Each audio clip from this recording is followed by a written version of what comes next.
भाइयों बहनों को प्यार भरा नमस्कार। आज हम यूपी ट्रिपल एससी बीडीओ यानी ग्राम विकास अधिकारी का जो पेपर 2018 में हुआ था 22 दिसंबर 2018 को, उसका प्रथम पाली का पेपर डिस्कस कराऊंगा। तो जितने लोग भी यूपी ट्रिपल एससी के किसी भी पेपर का एग्जाम, चाहे जूनियर असिस्टेंट हो, लेखपाल हो या ग्राम विकास अधिकारी हो जो अभी नया आया है या 2018 वाला देने जा रहे हैं, तो इस पेपर को जरूर देख के आएँ। हम जितने भी ग्राम विकास अधिकारी पेपर हुए हैं उन सबको इसमें डिस्कस कराऊंगा। तो वीडियो आपको ध्यानपूर्वक देखना है और लास्ट तक देखना है।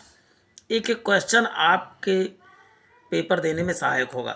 चलते हैं प्यारे साथियों। पहला है हिंदी प्रज्ञान और लेखन योग्यता से शुरुआत करते हैं। पहला क्या है? गद्यांश है। तो गद्यांश को पहले ध्यानपूर्वक पढ़ने से अच्छा है कि पहले क्या पढ़ें, क्वेश्चन पढ़ लें। क्वेश्चन देख लेते तो हमारे दिमाग में कीवर्ड आ जाता है। किससे रहित राज्य क्या है, किस काम का है, तो पहले मिल गया। फिर दूसरा, जगत का अर्थ क्या है। तीसरा क्वेश्चन है आपका, निष्फल का आशय क्या है। इसमें तो पैसेज ना पढ़ो तब भी आप लगा सकते हो, बहुत आसान पैसेज है।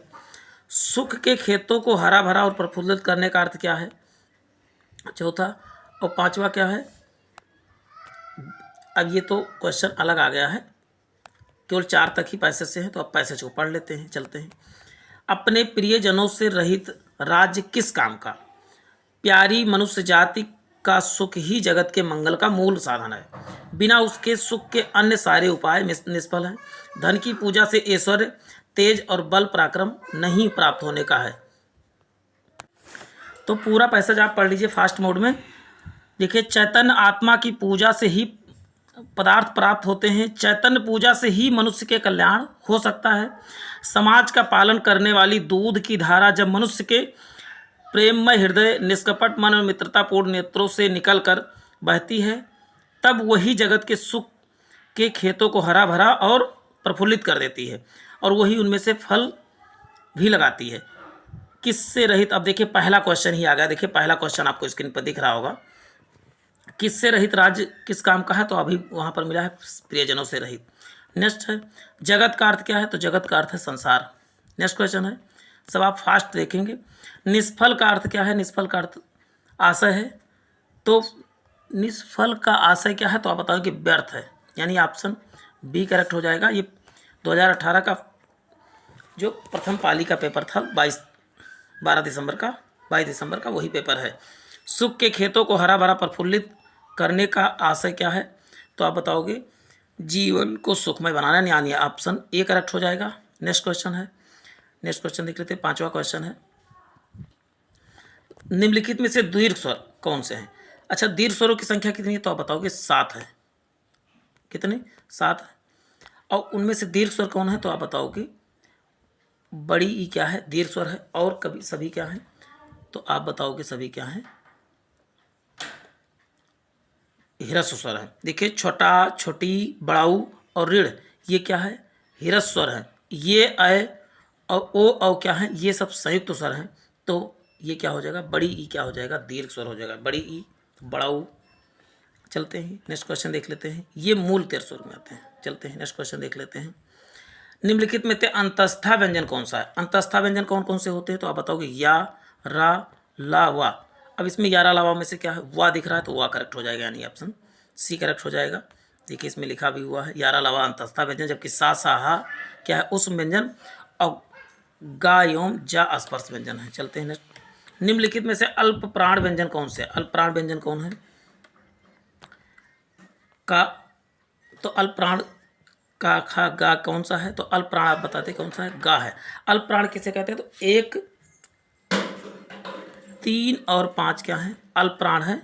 और जो बचे 4, 2 और 4 क्या है, महाप्राण। देखिए इसका डिस्क्रिप्शन भी लिखा हुआ है। देखिए अल्प प्राण क्या है, गा व्यंजन है। देखिए अल्प प्राण का डिस्क्रिप्शन, जिन व्यंजनों का उच्चारण किससे होता है, श्वास से अल्प मात्रा निकले, हकार जैसी ध्वनि नहीं होती है, उन्हें अल्प प्राण व्यंजन कहते हैं। प्रत्येक वर्ण का पहला, तीसरा और 5वां अंतस्था यारा लावा होता है, ये तो जानते ही हैं आप सब। चलते हैं, यारा लावा भी अल्प प्राण व्यंजन है। चलते हैं नेक्स्ट क्वेश्चन है, 8वां क्वेश्चन है। निम्न में से घोष वर्ण कौन से। घोष वर्ण कौन से हैं, तो घोष वर्ण आपका क्या हो जाएगा, तो आप बताओगे चा जो है, जा जो है घोष वर्ण है। अब यहाँ पर देखिए डिस्क्रिप्शन इसका पढ़ लीजिए आप सब लोग। नाद की दृष्टि से जिन व्यंजन वर्णों के उच्चारण स्वर इंद्रियाँ झंकृत होती हैं वो घोष वर्ण कहलाते हैं। तो घोष कौन से हो जाएंगे? तो प्रत्येक वर्ग का तीसरा चौथा घोष कौन से होते हैं? तीसरा, चौथा और पांचवा। और अघोष क्या हो जाएंगे? तो 1 और 2। जैसे वर्णमाला में आ पहले नंबर पे आता है और अंक में 1 पहले नंबर पे आता है, तो 1 2 आप याद कर सकते हैं। चलते हैं नेक्स्ट। सभी स्वर क्या होते हैं? तो आप बताओ कि सभी स्वर क्या होते हैं? घोष होते हैं। और यारा लावा और हा सब क्या होते हैं? तो आप बताओ कि घोष वर्ण होते हैं। चलते हैं। अंतस्था भी सभी घोष होते हैं। चलते हैं नेक्स्ट क्वेश्चन देखते हैं। ओष्ठ वर्ण कौन सा है? ओष्ठ, तो ओष्ठ वर्ण कौन है? तो आप बताओ। ऊ जो है वो ओष्ठ वर्ण है। पाऊ याद कर लीजिए, पाऊ। ऊ नहीं, पा वर्ग सभी किससे बोले जाते हैं? तो बताओ ओष्ठ से। ऊ, छोटा ऊ तथा बड़ा ऊ भी किससे बोला जाता है? तो ओष्ठ से बोला जाता है। चलते हैं नेक्स्ट देख लेते हैं। देखिए, छोटा ऊ बड़ा ऊ तथा पा वर्ग किससे बोला जाता है? तो आप बताओगे ओष्ठ से। छोटा बड़ा किससे बोला जाता है? तो कंठ से। छोटी बड़ी किससे बोला जाता है? तो आप बताएंगे तालब से। चलते हैं नेक्स्ट क्वेश्चन देख लेते हैं। निम्न में से कौन सा योग रूढ़ शब्द है? योग रूढ़ शब्द कौन सा है? तो बताओ जलज क्या है? देखो, जल प्लस जा जुड़ा हुआ, इनको तोड़ने पर कोई भी अर्थ नहीं निकलता। जा का कोई, जल का तो निकला लेकिन जा का अर्थ नहीं निकलता है। जलज का मतलब क्या होता है? तो आप बताओ कि जलज मतलब होता है कमल होता है। पंकज भी एक प्रकार का योग रूढ़ शब्द है। दूध वाला क्या है? तो बताओ यौगिक शब्द है। पीला क्या है? तो पीला रूढ़ शब्द है। पर क्या है? तो रूढ़ शब्द है। चलते हैं। देखिए, यहाँ पर लिखा हो जलज का अर्थ होता है, सब पूरा डिस्क्रिप्शन आप रोक के पढ़ सकते हैं, नहीं तो वीडियो बहुत लंबी हो जाएगी। महोत्सव का संधि विच्छेद कौन सा? तो बताओगे महापल्सोत्सव, यानी महोत्सव, यानी ऑप्शन सी करेक्ट हो जाएगा। डिस्क्रिप्शन आप पढ़ते रहें रोक के वीडियो। बैलगाड़ी में कौन सा समास है? बैलगाड़ी में कौन सा समास है? तो बैलगाड़ी में कौन सा? बैल के लिए गाड़ी, यानी तत्पुरुष समास है। तत्पुरुष समास।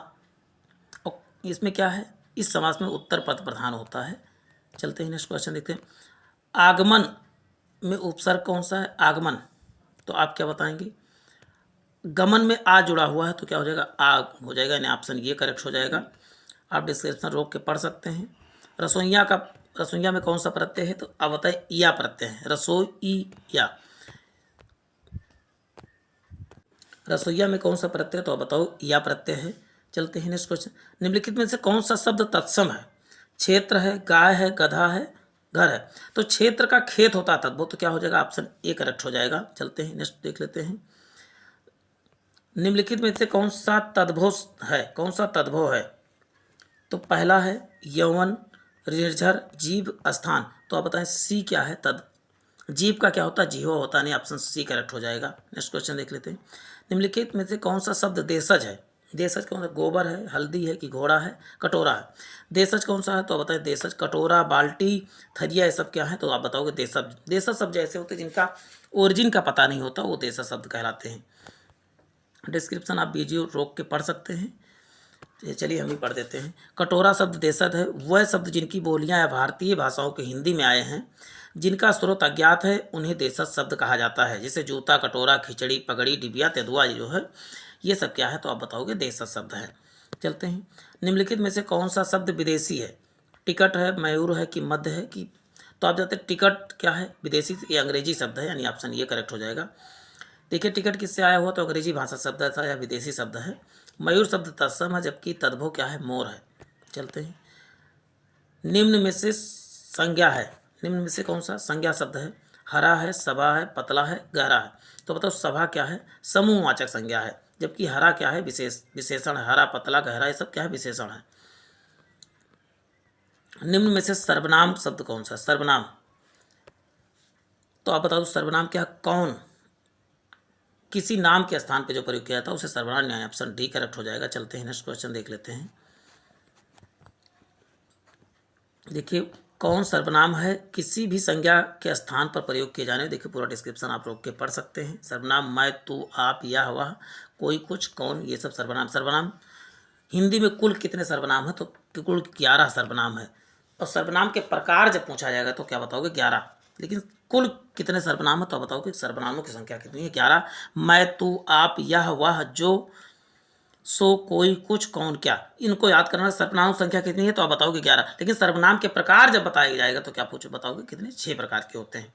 विशेषण शब्द कितने, तो विशेषण शब्द कौन सा है, तो बताएं उचित। उचित शब्द बोलिए, शब्द की विशेषता कौन बता रहा है, उचित बता रहे हैं, ऑप्शन बी करेक्ट हो जाएगा। चलते हैं, देखिए यहाँ पर डिस्क्रिप्शन लिखा, यह गुणवाचक विशेषण है। इस शब्द की संज्ञा गुण तथा स्वभाव आदि लक्षित हो उसे गुणवाचक विशेषण कहा जाता है। नेक्स्ट है, निम्न में से प्रेरणार्थक क्रिया है, प्रेरणार्थक क्रिया कौन सा है, तो अच्छा देखिए, उठना खुद उठेगा, चमकना खुद चमकेगा, देना, लेकिन गिराना, गिराना मतलब कोई दूसरा प्रेरक धक्का दे रहा है, मतलब प्रेरणार्थक क्रिया किसमें, गिराना, लजवाना, कोई चीज़ जिसमें वाना शब्द लग जाए वो लगभग क्या होता है, तो आप बताओगे, प्रेरणार्थक क्रियाएं हैं। देखिए इसमें डिस्क्रिप्शन, गिराना प्रेरणार्थक क्रिया है जिन क्रियाओं की इस बात का बोध हो कि कर्ता स्वयं कार्य न करके किसी दूसरे से कार्य करने के लिए प्रेरित करता है, वह प्रेरणार्थक क्रियाएं कहलाती हैं। निम्न में से अव्यय कौन सा है, उत्तर अब कौन सा अव्यय है, उत्तर है ठीक है, जापान है कि कृष्णा है, तो आप बता दें कौन सा है, तो इसमें जो है ठीक क्या है, अव्यय है। अव्यय क्या होता है, जो लिंग वचन कारक के अनुसार कभी भी परिवर्तित ना हो तो उसे बोलते हैं अव्यय कहा जाता है। देखिए इसमें लिखा हुआ है, ठीक अव्यय है ऐसे क्रिया विशेषण जो एक दूसरे शब्दों को मेल से नहीं बनते, मूल क्रिया विशेषण कहलाते हैं, जैसे ठीक, दूर, अचानक, फिर, नहीं, और ये लिंग वचन कारक के अनुसार परिवर्तित नहीं होते, वो भी अव्यय कहलाते हैं। पक्षी का पर्यायवाची क्या है, पक्षी का पर्यायवाची आप बताएं, विहग है। पक्षी का पर्याय, मीन किसका होता है, मछली का। चलते हैं देख लेते हैं, पक्षी का पर्यायवाची क्या है, विहग है। पक्षी के अन्य पर्यायवाची कौन है, खग है, पखेरु है, परिंदा है, अंडज है। और देखिए भूधर का किसका होता है, पर्वत का होता है, और मीन किसका होता है, तो मछली का होता है। चलते हैं नेक्स्ट क्वेश्चन देते हैं, जटिल का विलोम कौन सा हो जाएगा, तो जटिल का विलोम क्या हो जाएगा, तो आप बताओगे, सरल हो जाएगा। नेक्स्ट क्वेश्चन है, जो देने योग्य हो उसे क्या बोलते हैं, उसे दे बोला जाता है, यानी ऑप्शन बी करेक्ट हो जाएगा। चलते हैं नेक्स्ट क्वेश्चन देख लेते हैं,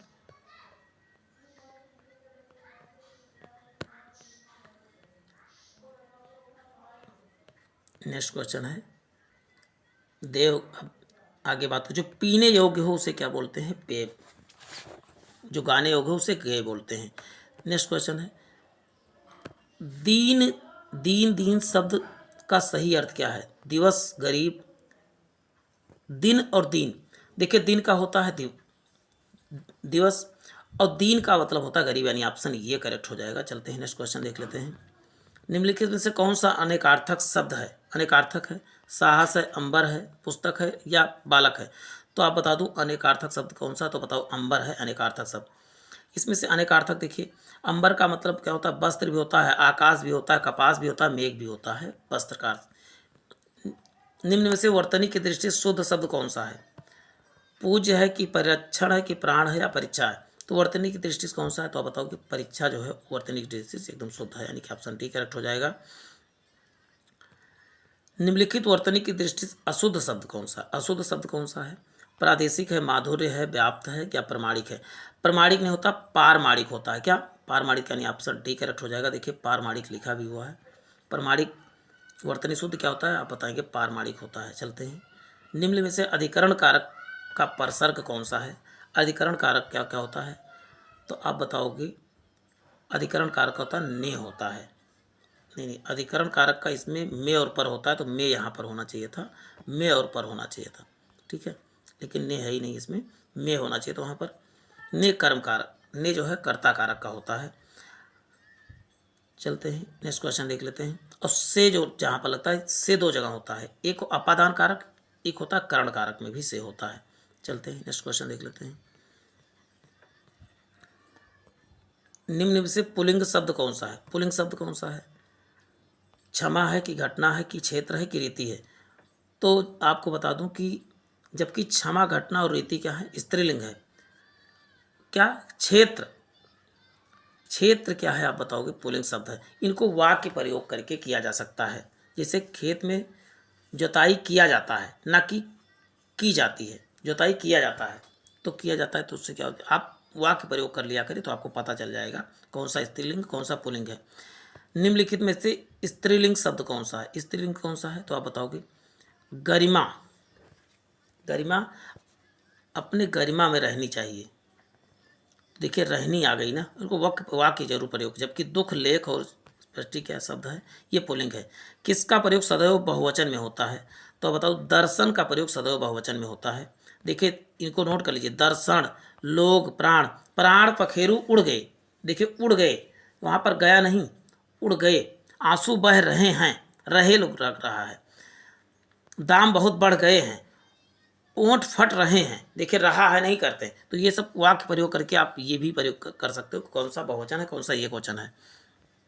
चलते हैं, निम्न में से भूतकाल का उदाहरण कौन सा? मैं जाता हूँ, वह घर गया था, वह आ रहा है, वह पुस्तक पढ़ेगा, तो इसका उत्तर क्या हो जाएगा? वह घर गया था, ये भूतकाल है, यानी ऑप्शन बी करेक्ट हो जाएगा। देखिए यह वाक्य भूतकाल का उदाहरण है, मैं जाता हूँ, और वह आ रहा है वर्तमान काल के उदाहरण है, वह पुस्तक पढ़ेगा या क्या है? भविष्य काल का उदाहरण है। चलते हैं, निम्नलिखित में से भाववाच्य है, भाववाच्य हमने कहा जिसमें कहा असमर्थता जैसे मोहन से बैठा भी नहीं जाता, असमर्थता दर्शाई जाती है, वहाँ लगभग क्या होता है? भाववाचक संज्ञा होता है। चलते हैं, निम्न में से कौन सा वाक्य मिश्र वाक्य है? विद्वान सब जगह पूजे जाते हैं, अच्छा लड़का माता पिता की आज्ञा मानता है, इसमें ये भी नहीं, सरल वाक्य है। चलते हैं,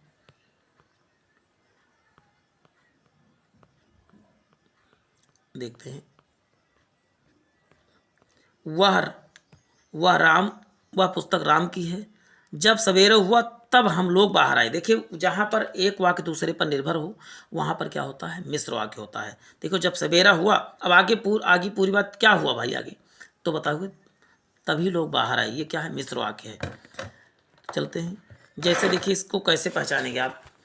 जिन वाक्य में एक प्रधान मुख्य वाक्य होता है, दूसरा उपवाक्य हो, और या अन्य आश्रित या गौण उपवाक्य हो, जो आपस में की, देखिए की, जो, क्योंकि, जितना, उतना, जैसा, वैसा, जब, तब, यहाँ, वहाँ, जिधर, उधर, अगर, यदि, तो, यद्यपि, तथापि आदि से जुड़े हों, वो क्या होते हैं? मिश्रित वाक्य या मिश्र वाक्य कहलाते हैं।